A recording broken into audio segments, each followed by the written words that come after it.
Greetings and salutations, audience. Mixed Game Mike here, bringing you Ace in the Window. Today, live to tape from the Bicycle Hotel and Casino in Bell Gardens, California. Try to play directly against you. So yeah, back to we totally tangent from Lyman. Just a bit. The great thing about PokerSesh and Lyman is that he fits the real world of poker and how to he's always an advocate of the sociality and it's not about getting every fraction of an EV, which when he met me when I was broke, I was still in that phase of, I have to get every fraction of EV. Yeah. But he was just kind of introducing to me, which stuff that I already knew, but he gave more of a instruction booklet with PokerSesh. It's you got to treat people well, because if they don't like you, they're not coming back. Yes. And they're here to have a good time. And you got to treat players well. You can't be the bad reg who ticks off the people that are there to play, and they're not there to be told that they're a donkey and they play terrible and all. And they don't want to hear that. They're going to get up and leave and not come back. Truth be said, it's That's not good. Yeah, truth be said, it's they know they're not a favor in the game, but they want to relax and match cards, and they might be a favorite in a lot of fields, and they know you're playing for a living. And this happens on the show or outside when pros get too cutthroat on the recreational players.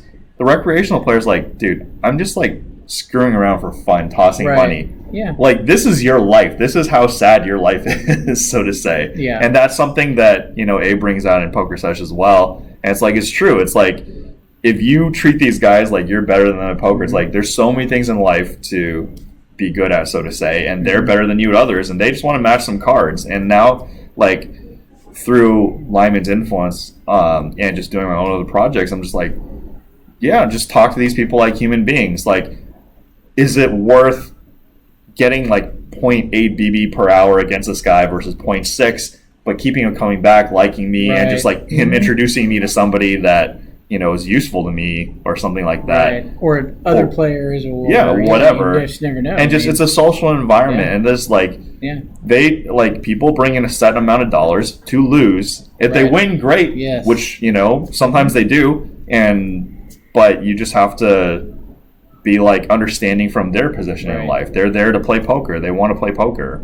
And if you're there to skin them for every cent and make it a miserable experience for them, then they're not coming back and they don't like you. And at least one of my favorite Abe moments on PokerSesh, he said, and this is paraphrasing, but he said something allow players to lose the way they would like to lose. Yes. That's absolutely true. Yes. If they want to come here, they want to have a good time, they want to gamble it up, they want to chase after silly draws that don't make any sense and long odds, and occasionally hit and take down a big pot and cheer and go, yay, I won, haha, ship me the pot, whatever. Laugh with them. Right, go, okay, great hand, thanks. Yeah. Thanks for a good time. Glad you're having a good time, right? I mean, because they'll keep coming back, and they will. Yeah, it is tough. Basically, here's my take on it. Like you said, my friend, a lot of recreational type players say a lot of dumb stuff at the poker table, and it's the job of the professional, if he's there to make money, to make them feel comfortable, okay? So if the guy is saying good luck to you, and basically what he really means is, I plan on losing, which is probably what he basically means. I plan on losing and I want to save face by saying good luck. Then I say just, wish him luck back. I don't know. I'm very circumspect about these things. I think about the long haul. And if my choice is between a dude with a headphones and a hoodie and dark glasses and a backpack and he's bringing his own fucking lunch, if my choice is between him and a rich guy saying good luck, I'll take the fucking rich guy. Oh, absolutely. So, and I got no problem. But as a professional a poker player, I would say altruism is not your number one concern. Your number one concern is a guy who plans on losing. Let him lose the way he wants. because Right. when people come to the casino, most of them do not come there to win. Okay, let me explain this.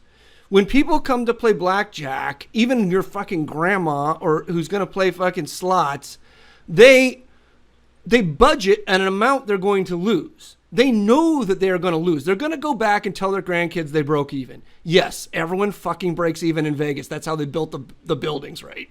Everyone fucking breaks even.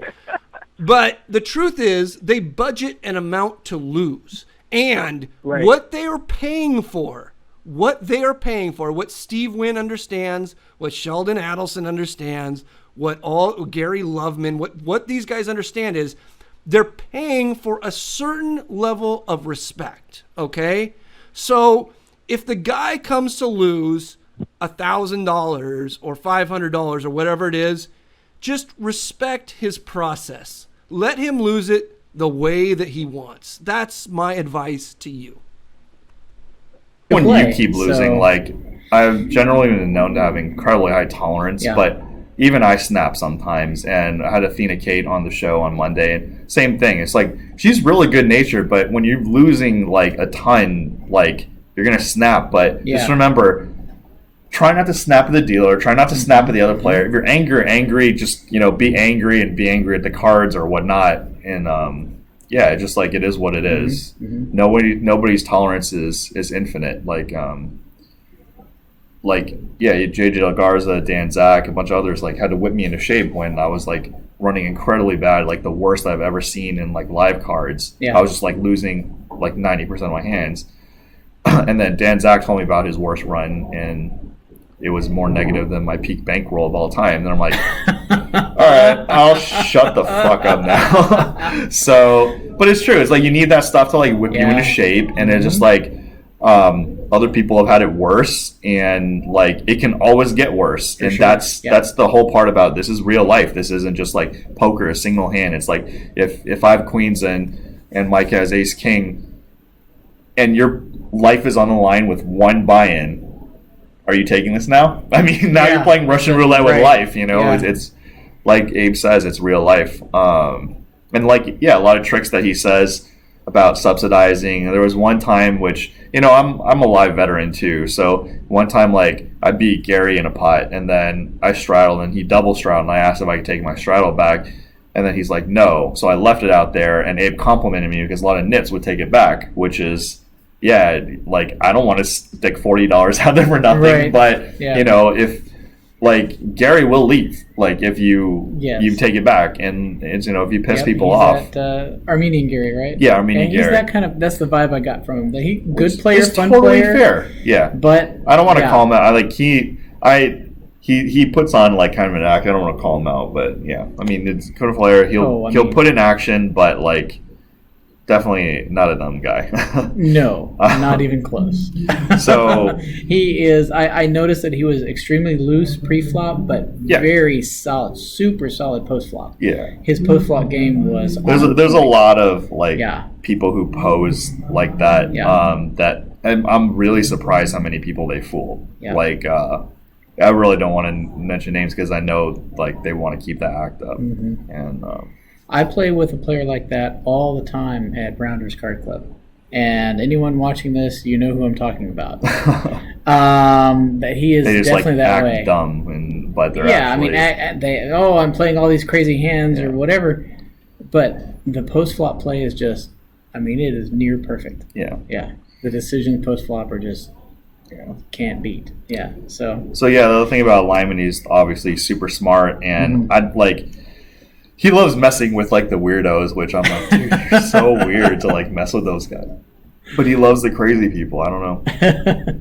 But it's just from poker, I've learned the most from him in PokerSesh, hands down. Because all the other material you can get anywhere else. It's but the stuff that you get from him in PokerSesh is just unmatched. And also credit to Nicole, a lot of wisdom there. It's just kind of just the realities of life. I would encourage you guys to first watch PokerSesh, and despite how lunatic Abe looks, he's very normal on the inside. Very, very normal. Yeah. Very normal guy. And Speaking of PokerSesh, you guys can find highlights of a lot of the PokerSesh programming on the sister channel I have called PokerSesh Design. It's not on the Rounders Live channel where this program is, but there you can find it through links on the same page, and or you can just search PokerSesh Design in YouTube and find it that way as well. But that channel has a lot of the PokerSesh episodes chopped up into pieces and segments and things like that. So. Well, that's it for this show, y'all. Thanks so much for watching. Hope you liked it. If you did, hit that like button. Make sure you subscribe, hit the bell for notifications, and tell us what you thought down below in the comments. Bye now.